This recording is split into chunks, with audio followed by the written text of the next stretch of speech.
All right, our second speaker in this session is Richard Bracknellin, who is a PhD researcher based in the International Center for Music Studies at Newcastle University. His doctoral research examines the role of accent and pronunciation in vocal delivery, with a particular focus on how accent contributes to the construction of genre and place-based meanings in Anglophone vocal music. Richard's talk today is On the Path of Changes, Accent, Place, and Genre in Scottish Folk Rock Music. Please join me in welcoming Richard. Thank you so much. It's absolutely brilliant to be here virtually. I wish I could be there physically in 3D, but this is definitely the next best thing. So yeah, really thrilled to get to talk to you all today. So without further ado, I'm just going to share my screen. And we'll share sound. Okay. One moment.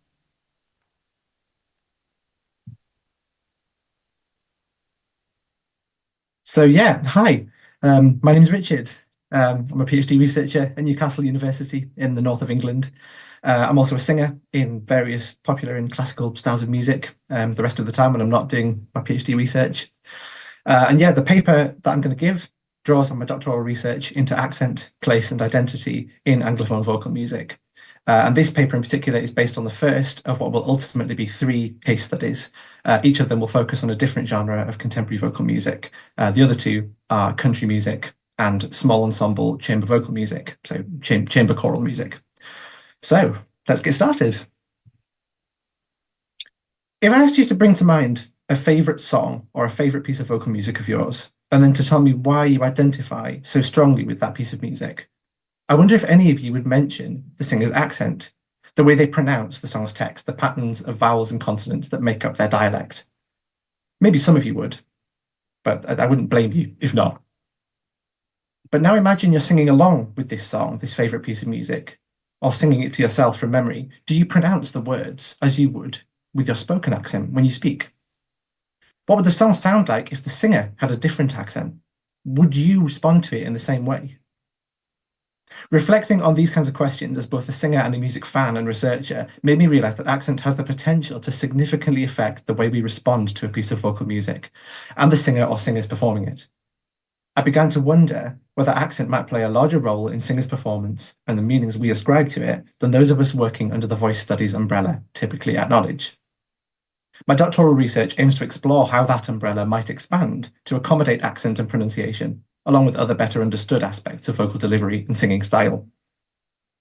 Bringing together analytic techniques and theoretical approaches from voice studies and sociolinguistics, I'm interested in conceptualizing how a singer's accent contributes to the creation of a vocal persona, and to how that persona is received and understood by an audience.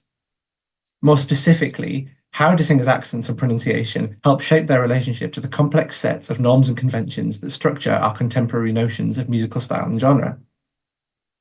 After introducing the theoretical and methodological context in which my research is situated, I'll explore how my analytic and interpretive process can be deployed using the example of Scottish folk rock band Tidelines. So why accent? The simple answer really is that accent and pronunciation remain kind of a marginal issue for most researchers investigating the singing voice, which includes most of us lot. Scholars such as Victoria Malawi in 2020 and Alan Moore in 2012 have devised comprehensive models of vocal delivery that could theoretically accommodate accent and pronunciation, but stop just short of doing so. Meanwhile, those who concentrate on a specific facet of vocal identity or vocal quality, such as gender and sexuality, like Freya Jarman, age, like Richard Elliott, or timbre, like Kate Heidemann, can only afford to touch on accent where it intersects with the main thematic focus of their work. However, these and other attempts to theorise and analyse the singing voice have contributed to the development of a shared lexicon, which can be adapted to studying the meanings of sung accent. The questions on this slide, articulated in different ways and from different perspectives, are common to many of the studies I've just touched on, and provide a useful starting point from which to begin thinking about how we as listeners respond to the accented singing voice. So what is the apparent source of the voice within the singer's body? What is the level of perceived ease or difficulty of producing that voice? And what is the singer's approach to the precomposed, structural, or material aspects of the music?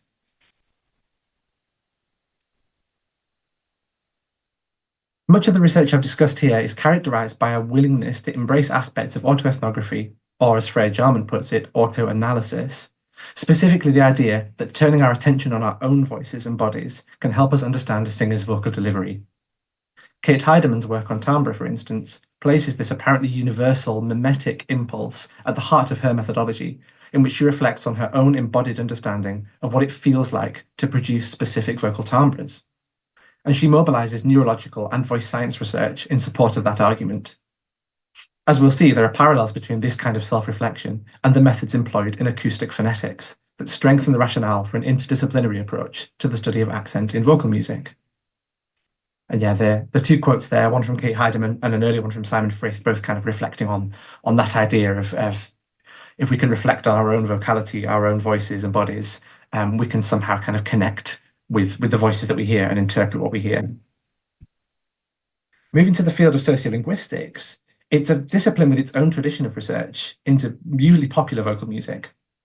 It's a topic that's revisited and reappraised with each new wave of theoretical and methodological developments in that field. Early studies by Peter Trudgill in 1983 and Paul Simpson in 1999 focused on the phenomenon of pop and rock acts seemingly adopting and then later rejecting accent and dialect features from standard American or Southern American English. With the advent of so-called third-wave variationism in sociolinguistics, attention turned to interpreting layers of signification beyond simple voice-place indexicality. Joan Beale, writing in 2009, posits that the Arctic Monkeys' Sheffield-accented indie music represented not just the group's pride in their South Yorkshire identity, but their rejection of a normative commercial pop or rock voice represented by the apparently USA-derived accent described by Trudgill and Simpson. Nicholas Coupland in 2012, meanwhile, draws on Simon Frith's sociomusicological research on voice and genre to theorize how singers continually reshape the collectively imagined spaces associated with musical genres through their linguistic behavior. And again, I won't read these out to you, but just a couple of quotes there, one from sociolinguistics and one from our discipline, just kind of talking about the validity and the need for some interdisciplinary dialogue on this subject. So in attempting to synthesize approaches and insights from voice studies and from linguistics, we can draw on some areas of congruency that already exist between the two disciplines. As I've alluded to already, research in acoustic phonetics depends heavily on the researcher's understanding of vocal anatomy and physiology, more so than all but the most voice science-driven musicological studies. Students of phonetics and phonology must learn the fundamentals of their discipline by practicing on themselves, learning how vowel and consonant sounds are produced by observing and describing how their own bodies produce those sounds. They must also learn how to infer how a sound is produced by analysing visual and numerical data, such as spectrograms and formant frequencies, as well as by listening closely, and relating this to that tacit embodied knowledge of their own vocal organs that they've developed during their training. There are important epistemological differences between this kind of analysis and that proposed by the likes of Kate Heideman.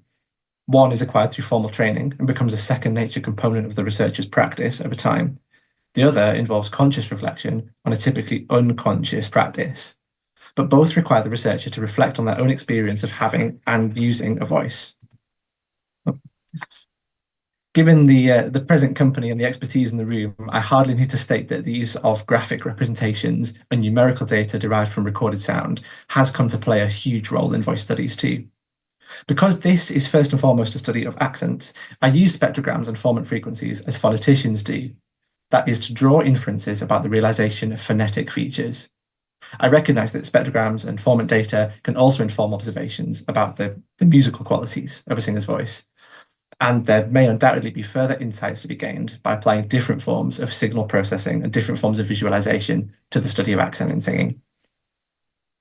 In reflecting on how singers use accent and pronunciation as part of the process of creating a vocal persona, we can again exploit some existing overlap between sociolinguistic and musicological theoretical models. Writing in 1984, Alan Abel coined the term audience design to describe the way in which individuals unconsciously modify their speech, including their accent, in order to present a persona most likely to be deemed acceptable by their interlocutors, or audience in Bell's term. Revisiting Bell's theory later, Nicholas Coupland observes that in what Bell calls audience design, we can more precisely claim that speakers are projecting self-identities that are, to varying degrees and along possibly multiple dimensions, attuned to the preferences and ideological predispositions of audience members. We find echoes of this model in the writing of philosopher Jeanette Bicknell, who posits that audiences evaluate singers' performance against a rubric of what she calls aesthetic appropriateness. The idea that when we interpret a singer's performance as a sincere self-expression, we're responding to an apparent consistency between the public persona they're presenting and the content of the song. We can also take into account how the norms and conventions of musical genres shape our expectations of what is deemed aesthetically appropriate, including the way a song's text or lyric is pronounced. This has been articulated perhaps most famously by Simon Frith in his work on genre rules, although the image conjured by Philip Tagg of a singer donning a particular set of vocal clothing or costume to sing in a given style or genre is also a useful one. In an example of the potential for interdisciplinary dialogue on this subject, Nicholas Coupland draws on the idea of these two influential authors, particularly Frith's 4 modes of voicing. Coupland discusses 2 of these modes, voice as person and voice as character, in synthesis with his own and Alan Bell's sociolinguistic research, work that shares Frith's preoccupation with the presentation and management of multiple identities through performance. So to see how some of these frameworks might work in practice and how we might kind of start to synthesize them, let's turn to the example of tide lines. Here they are, sitting on what appears to be a skate park ramp. So who are tide lines exactly? Tide lines are a 4-piece band based in Glasgow, but originally from various locations around the Scottish Highlands. Their roots are in the Celtic fusion or Celt rock sound. If you're not familiar with that, it's a kind of subgenre of traditional Scottish folk, pioneered by groups such as Capercaillie, Silly Wizard, and the Peatbog Fairies from the 1990s and 2000s onwards. This subgenre is characterized by the hybridization of musical forms, styles, and instruments from trad folk, with influences from pop, rock, electronica, and beyond. Their debut single, Far Side of the World, was released in 2016, followed by the album Dreams We Never Lost in 2017. Since then, they've released 2 further full-length studio albums, Eye of the Storm in 2020 and An Ocean Full of Islands in 2022. And they continue to operate as an independent, unsigned act, despite considerable and increasing commercial success. An Ocean Full of Islands charted at #1 in Scotland and made the top 15 in the UK album chart. With the release of An Ocean Full of Islands in 2022, Tideline's sound, style, and self-presentation show signs of shifting away from Celtic folk fusion and Celt rock, and towards a less obviously hybridized pop or rock sound. Trad folk instruments, such as bagpipes, whistles, and accordions, arguably the most widely recognized sonic signifiers of folk fusion, are heard far less frequently than on either of the band's previous 2 records. And for the first time on a Tidelines album, there are no instrumental tracks or songs with Scottish Gaelic lyrics. Lyrically, Robertson's songwriting also tends away from the yearning depictions of lost youth spent in a romanticised, composite rural Scotland that characterised his earlier lyric style. Tellingly, the group's Spotify bio makes no reference to Scottish trad folk or to Celtic fusion, focusing instead on the band's anthemic songs, escapist lyrics, and driving undercurrents of drums, guitars, and keyboards. For a band who wear their diverse musical tastes and influences on their sleeves, this may simply reflect a desire to avoid being pigeonholed, but it may also represent a shift towards a subtly different kind of Scottish musical identity. So what about accent? In Scottish folk fusion music and the styles of traditional song on which it draws, the singer's accent is a powerful sonic signifier. Following Joan Beale, we can say that a Scottish accent on a trad folk or folk fusion recording indexes not just the singer's geographical origin or nationality, but the values associated with the genre. These values are, of course, complex and layered, but in their broadest sense can be encapsulated by Megan McAvoy's description of folk fusion's, quote, Janus-faced nationalism, which fuses the cultural resources of the national past with the contemporary mechanical and mediatized resources available to traditional performers in the age of electronic media, end quote. For Tidelines' frontman, Robert Robertson, the retention of recognisable features of his spoken Scottish accent is a key garment in his vocal costume, to use Tagg's term. But with Tidelines seemingly beginning to explore sound worlds and genre identities beyond folk fusion, I wanted to investigate whether there were any differences in Robertson's song accent and overall vocal delivery between the group's early material and their newer releases. Informed by some of the sociolinguistic and musicological scholarship discussed here, I embarked on a qualitative analysis of a small sample of Tideline's songs, drawn from the band's debut album, Dreams We Never Lost, and their 2022 release, Ocean Full of Islands. By way of illustrating how this process worked and what sorts of considerations it brought to light, let's take a look at a couple of examples. Before I do so, I just want to clarify some terminology for those of you who perhaps haven't encountered a huge amount of phonetic analysis before. Certainly that was me before starting work on this study. So in what follows, I use Wells keywords and I use International Phonetic Alphabet, or IPA symbols, to denote vowel and consonant features and their pronunciation.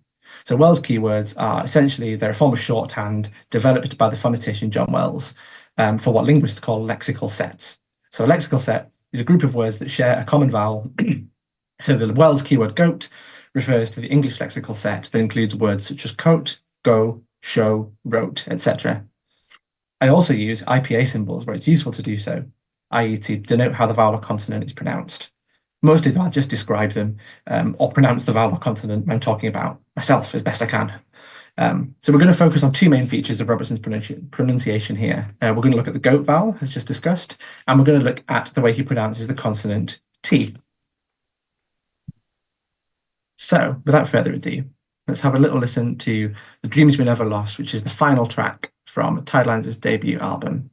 Hopefully this sound will work. Sometimes my eyes deceive me, and the buds of youth bloom sweetly from your smile. So close the curtain over, lay your head upon my shoulder for a while, and we'll talk about the times when we'd raise a toast tonight to the dreams we never lost tonight. In your eyes I see the morning as it burns across the sky, and we'd raise a toast tonight to the dreams we never lost tonight. In your eyes I see the morning as it burns across the sky, burns across the sky. Okay. So what's going on here, aside from some rather lovely singing there from Robert Robertson?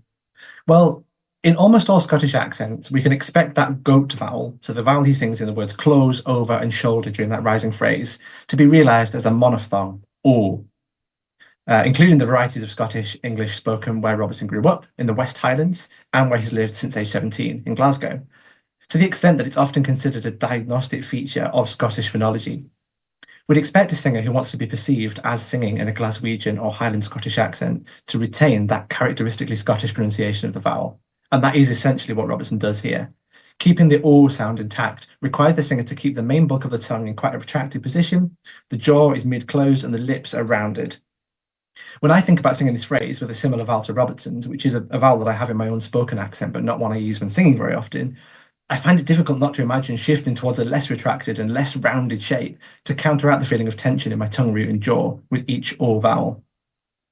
The fact that Robertson barely alters the vowel at all while maintaining a clear phonation and what is, to me, a rich and focused timbre suggests that maintaining that characteristically Scottish vowel, despite some of the challenges it poses, is important to the vocal persona he wants to portray in this song.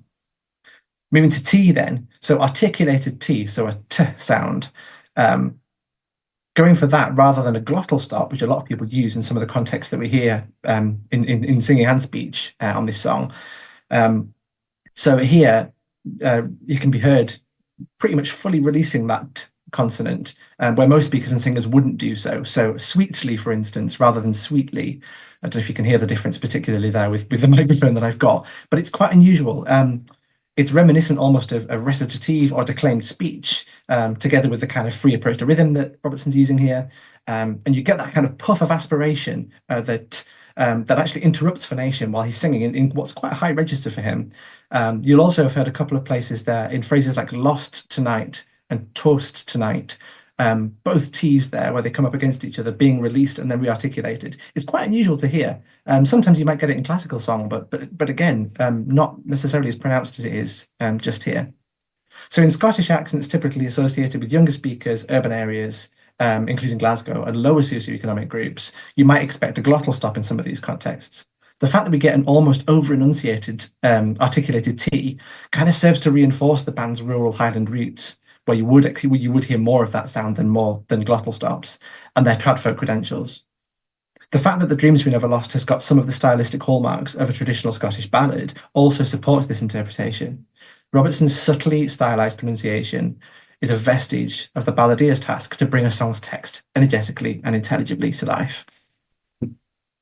So here's our second example from Tideline's 2022 release. This is a tune called Maybe Everyone Knows, and we're going to compare and contrast if we can. Get the audio to play.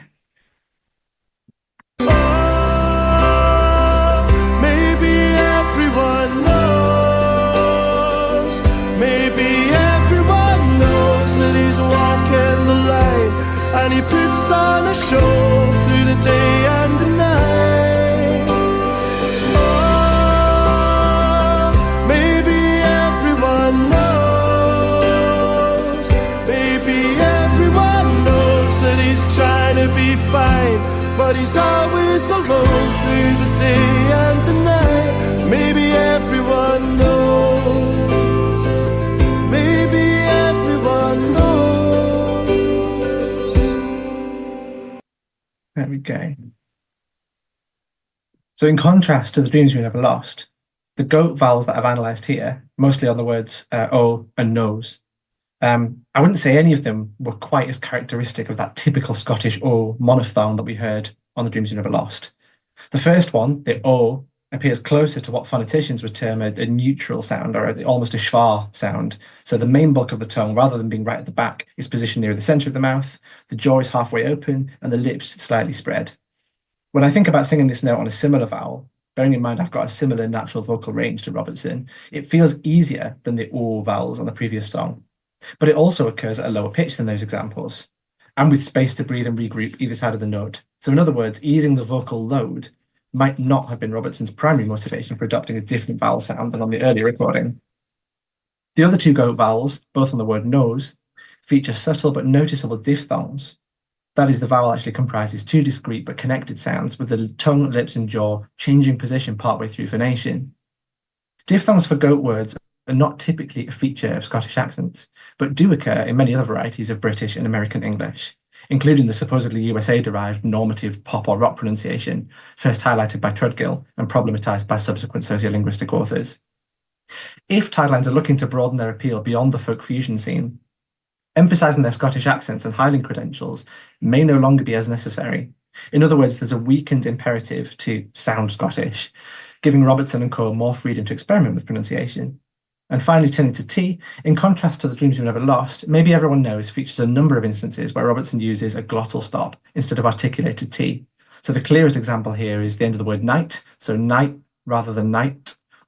And elsewhere in the song, Robertson only produces one T sound in phrases such as man about town and moment to say, where we might have had man about town and moment to say earlier on. It's a more natural sounding pronunciation for most of us anyway than the release and rearticulate of Lost Tonight from the earlier song. The implications for this in terms of Scottish identity are unclear, since Robertson's phonological behaviour regarding T is quite idiosyncratic anyway. But from a style and genre point of view, de-emphasising T in various contexts makes sense if the goal is to create a more pop-influenced sonic landscape, in which the materiality of the voice and text is a bit less starkly foregrounded than it would be on a folk record. This last point is kind of symptomatic of some of the broader shifts that I perceive between Dreams We Never Lost and An Ocean Full of Islands. Robertson's vocal delivery on the latter's songs feels generally less stylized and a little closer to both the phonology and phonation of natural speech patterns. Cultural musicologist Richard Elliott, in 2016, describes the process by which accents become associated with styles and genres as a hardening of regional delivery into style. Here we might describe a corresponding softening of some of the musical and linguistic features of Scottish folk fusion, as Robert Robertson and Tidelines explore new sound worlds and new generic stylistic identities. Wrapping up then, the preceding examples serve to illustrate the analytic and interpretive process I'm applying throughout this study. The goal is not to demonstrate empirically whether Tidelines' musical style and Robert Robertson's pronunciation has shifted from a folk one that foregrounds the group's Scottishness to a pop or rock one that doesn't. A quantitative study encompassing the band's entire catalogue would be needed to even begin to answer that question, and there's no guarantee the data would support any such assertions. Even within the small sample of songs I'm working with, some features vary from track to track, and even within individual songs, in ways that throw that kind of straightforward style-shifting hypothesis into question. Instead, I hope this qualitative, close reading approach will facilitate nuanced discussion and fine-grained analysis of singers' linguistic behaviour as a dimension of the vocal persona they construct and present. Looking ahead to the 2 other case studies I'm yet to conduct on country and classical choral music, I hope to continue refining this methodology and critical framework. As for Tidelines, the group appear to be on the path of changes, as the lyric to another of their songs, Taste the Rain, has it. But exactly where that path leads or what changes are in store remains to be seen. Thank you very much.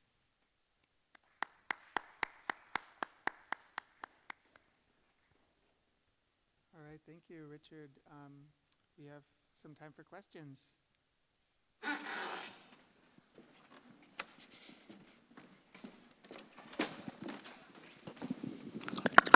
Yeah.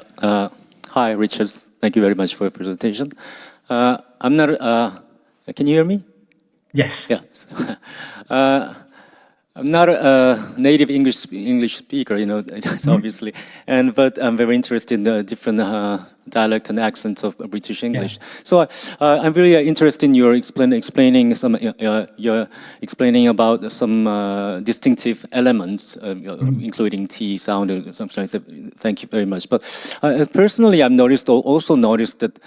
2 things you didn't mention, but just tell me I'm wrong. Maybe it was more broader phenomenon. I don't know. Like in terms of vowel, there are like this diphthong, I diphthong in, for example, times, line, fine, night. It's more closer to aim, line, night. For me, as I listen to it. Yeah.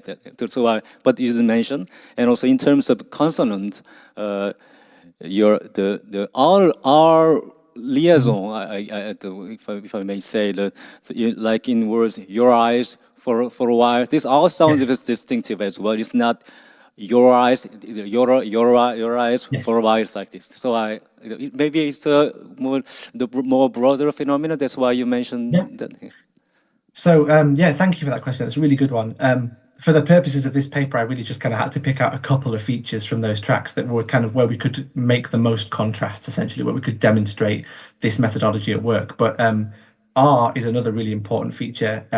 Obviously, in Scottish English, R is, so it's described as a rhotic variety of English, which means that R at the end of words, as in American English, or in some accents of Irish, for instance, R is pronounced. But in between vowel sounds, like you've described, you often get what would be described by linguists as a tapped R sound, so your eyes, as you did just there, or sometimes a trill as well, so a R sound. And those are diagnostic features of different varieties of Scottish English as well. So yeah, there's a whole wealth of stuff out there, and it was actually quite difficult to narrow down what we were going to focus on here. But yes, R is definitely one we look at. And in terms of the I diphthong, although you do hear that more, I would say, in most British English accents, including Scottish English, it's definitely less prominent in most styles of pop and rock singing, where we tend to sing in a way that is sort of, well, perhaps originally derived from American English or Southern American varieties of English, where it's a monophthong instead, R instead of I. So elsewhere in the study, I do discuss both those features. It was just trying to cram everything in for this.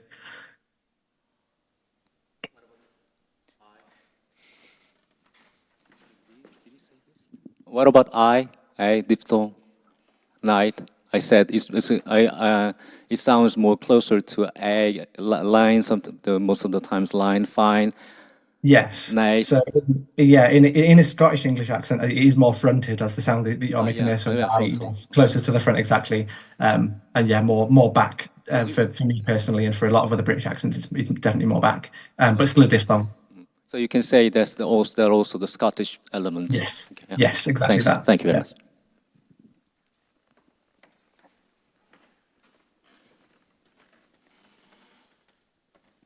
Well, I had a question for you, Richard. Yeah.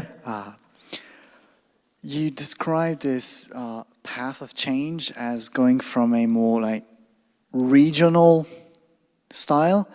Yeah. Almost like we mentioned earlier today, this afternoon, like national identity, it's more regional identity, towards a more like neutral or Yeah. unmarked identity. Yeah. And I've noticed, because I'm quite fond of a band called Churches, which is also from Scotland. And although I am absolutely awful at recognizing accents, I think I've noticed that across the career of the band so far, as they've become more successful, Lauren Mayberry's pronunciation has tended to shift towards what I think is a less idiomatically Scottish phenomenon, kind of sound. So I was wondering if it was a more general tendency that you could observe from bands in various genres and styles across Scotland that drop certain specific elements of the Scottish accent when they become more mainstream and famous and successful. I think that would be a really interesting study, sort of on its own to do. Almost really will be to see across different different genre orientations and acts that have kind of become successful in the mainstream at different times, whether that shift has occurred, and if so, how it's occurred. Churches is a really good example. I'm familiar with their stuff, but I'd have to again have a listen and see if that was something that I could notice as well. But I'm sure you're right. My sort of subjective impression, if you like, sort of before doing any analysis, is that is a common phenomenon, not just with groups from Scotland, but from music that is rooted in other regional music cultures and that sort of thing. It's again a question that's worth answering, even if it falls beyond the remit of this study. But my instinct is that you're right. And I think I've noticed like comments from like listeners on more recent albums of Churches, most likely not Scottish fans, who kind of lament that sometimes that her voice sounds like more normal, and it's not really part authenticity, part maybe cuteness or something. That it sounded distinctive with this regional accent. I think it's a really fascinating relationship between regional identity and genre identity here. Where we're looking at music that perhaps was originally rooted in regional culture, even though Churches were not a folk group or anything like that originally. Clearly, there's something about being able to identify yourself with where you come from, and whether that becomes more or less of a priority as you become more commercially successful. There's plenty of examples, in the Scottish vein from other genres besides folk. You've got acts, indie groups. You've got mainstream sort of pop rock acts like the Proclaimers, who have kind of firmly hung on to their phonology, their native accents, but they've not necessarily tried to enact any kind of style shifting or genre shifting because it's not been important to them. Where it intersects with sort of the ideological bits of regional identity, that's where it gets really interesting. Thank you.